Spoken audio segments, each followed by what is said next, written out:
Hundreds of tourists flocked ashore from the Oosterdam on Valentine's Day to explore the city. Many embarked on a vintage train ride on Wa165.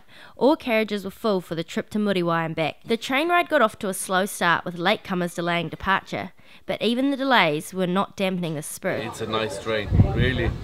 The nicest steam train I've seen. Actually, it's the second I've ride, but it's really the nicest. Nice old houses in the middle with nice trees. Very clean and very pleasant to people. A lot of old people helping us. It was marvelous to see these volunteers.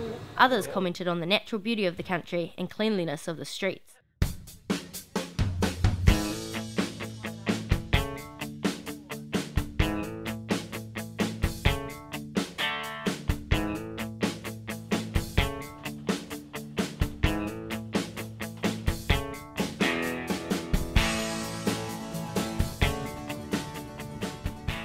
At Muriwai, they were treated to a performance by Muriwai School's young haka group.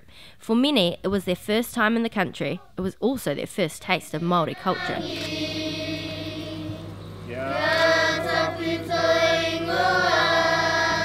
The haka children called on spectators to come onto the performance mat and participate.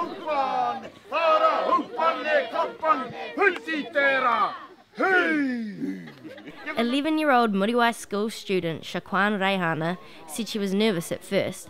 I was nervous, but it was cool performing. The bit where they had to come up and try out was funny, but they did a good job, she said. The passengers returned to the Oosterdam around 3 p.m. to head for Auckland.